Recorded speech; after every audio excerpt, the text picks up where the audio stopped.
Halo, halo, cek, cek. 1, 2, 3. Oke, ready ya? Assalamualaikum teman-teman. Kenalin, nama aku Jihan Fauziah dengan NIM 23075194 dari Prodi Pendidikan Kesejahteraan Keluarga. Oke, pada pembahasan video kali ini kita akan membahas sedikit hasil wawancara kita dengan salah satu guru di SMA Negeri 13 Padang, yang mana guru ini seringkali dipanggil sensei. Karena apa? Karena guru ini adalah guru yang mengajar mata pelajaran bahasa Jepang di sekolahnya. Wow, keren banget ya. Tanpa memperpanjang kata, kita langsung dengar aja nih sedikit perkenalan dari sensei kita yang kece ini. Assalamualaikum, perkenalkan nama saya Lola Arino Ferizal. Anak-anak manggil saya Sensei karena saya mengajar bahasa Jepang di SMA 13 Padang. Nah, itu sedikit perkenalan tentang sensei ya. Selanjutnya, sebelum kita masuk ke pembahasan inti tentang hasil wawancara saya dengan sensei, saya akan sedikit menjelaskan materi apa sih yang diangkat dan diwawancarai dengan sensei ini. Selama kita mempelajari psikologi pendidikan, saya tertarik untuk mengangkat materi tentang motivasi belajar siswa. Karena pendidikan dan pengajaran adalah suatu proses yang sadar tujuan. Tujuan dapat diartikan sebagai suatu usaha untuk memberikan rumusan hasil yang diharapkan peserta didik setelah melaksanakan pengalaman pembelajaran.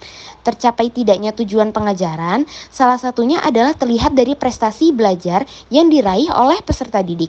Dengan prestasi yang tinggi, para peserta didik mempunyai indikasi berpengetahuan yang baik. Salah satu faktor yang mempengaruhi prestasi peserta didik adalah motivasi. Dengan adanya motivasi, peserta didik akan belajar lebih keras, ulet, tekun, dan memiliki konsentrasi penuh dalam proses belajar pembelajaran. Dorongan motivasi dalam belajar merupakan salah satu hal yang perlu dibangkitkan dalam upaya pembelajaran di sekolah.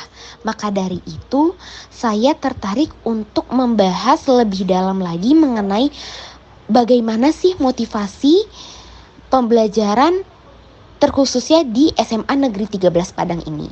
Maka langsung saja kita dengar hasil wawancara saya dengan sensei di sekolah SMA Negeri 13 Padang. Baik, bismillahirrahmanirrahim. Untuk pertanyaan pertama, apa itu motivasi belajar menurut Ibu?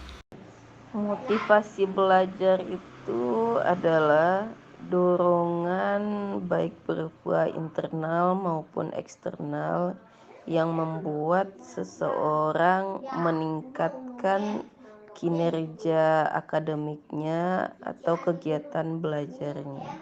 Baik, pertanyaan kedua yaitu tentang menurut Ibu bagaimana cara meningkatkan motivasi belajar siswa? Salah satu cara meningkatkan motivasi belajar menurut saya itu dengan menjelaskan tujuan dari pembelajaran ini sehingga peserta didik mampu mengetahui apa yang mereka dapat dari pembelajaran ini.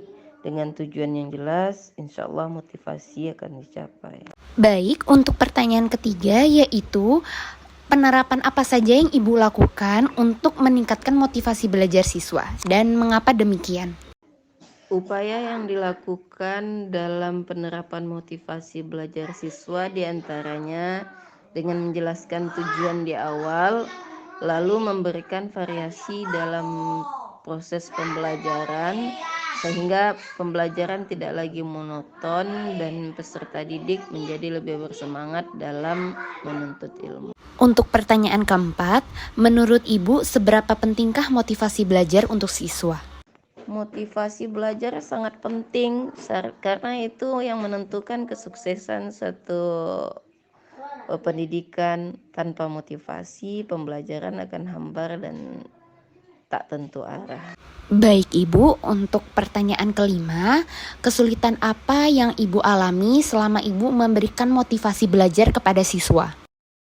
Kesulitan dalam memberikan motivasi mungkin karena di dalam satu kelas siswa lebih dari 30 orang, di mana tujuan pribadi berbeda, lalu cara belajarnya pun berbeda-beda, sehingga dalam satu pertemuan mungkin tidak semua 100% mencakup motivasi yang mereka dapat, sehingga guru atau pendidik harus memberikan variasi motivasi dan pembelajaran dari setiap pertemuan.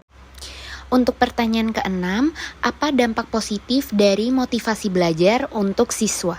Motivasi belajar sangat banyak. Yang pertama, dengan adanya motivasi, peserta didik lebih giat belajar. Dengan giatnya peserta didik belajar, tujuan pembelajaran lebih maksimal tercapai. Kalau tujuan pembelajaran lebih maksimal tercapai, nilai yang diharapkan akan lebih baik, sehingga kemampuan peserta didik untuk memahami dan memakai suatu ilmu dalam kehidupan sehari-harinya akan lebih maksimal. Untuk pertanyaan terakhir, yaitu kebalikan dari pertanyaan sebelumnya. Apa dampak negatif dari motivasi belajar atau tanpa adanya motivasi belajar? Dampak negatif dari motivasi belajar ya tadi, jika motivasi lemah, pendidikan akan menghasilkan yang lemah juga.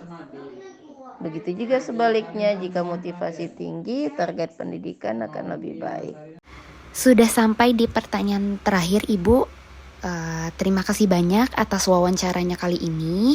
Semoga wawancara kali ini bermanfaat bagi saya dan juga bagi pendengar yang lain. Sekian cantik solehaku, semoga bermanfaat.